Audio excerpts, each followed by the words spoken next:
watched that show, Crazy Mom. Remember? We grew up without a television. Mom believed in the power of imagination. Somehow I managed to grow up pretty normal, save for the occasional propensity to daydream, but my brother definitely took Mom's lesson to another level, which explained a lot about his compulsive map making and battle planning. The parking lot was nearly empty, as usual, except for a few beat-up cars, including our own. I was locking the bike to the light pole in front of the cafe when my mom started talking from the doorway. Another cancellation of the 5-day deal. That makes 2 today. Cancellation? I asked, stepping inside. I just got off the phone with the director of Hilltop Nursing Home. Apparently the salad was overpriced and not what she was expecting, Mom said, adding beefish air quotes to the last part. My heart sank. Did you try to talk her out of it? What did you tell her? She threw her hands in the air. I can't force people to eat my food. Sorry, I was moving my thing.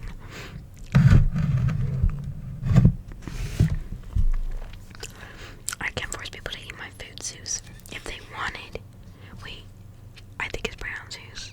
Oh my god, wait, I can't remember. It's fine. Zeus. If they want to live in a world of trans fats, hydrogenated oils, and factory farming, that's their choice. But I can't change someone's free will. I wanted to say, but, hot piano girl. What came out instead was, that's bull crap. Mom crossed her arms and looked at me. Watch the language. You care to rephrase that?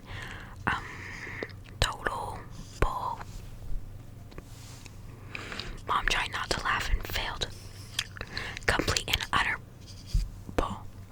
She agreed, but don't you dare say, I told you so. A rush of guilt hit me, and I looked down at my feet. I'd fought tooth and nail for us to stay in Chicago. It's not like we lived some luxurious lifestyle there, but everything, my neighborhood, my school, our little house by the airport, had at least been familiar. Mom had busted her butt for years, though, and always for us. She never enjoyed waitressing, but she'd worked long hours so Grub and I could have food on the table every day. She'd always dreamed of moving to a small town and opening a cafe, though I never thought she'd really do it. For one thing, she didn't have the kind of savings needed to start her own business. For another, I couldn't imagine her making us say goodbye to all our friends. But when the night came to sit us down and to tell us what was actually happening, that my Aunt Willow had loaned her the money to make it happen, I knew I'd lost the battle. I saw her excitement at the prospect of no longer serving eggs and bacon. I knew this was an opportunity for her to do something for herself.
summer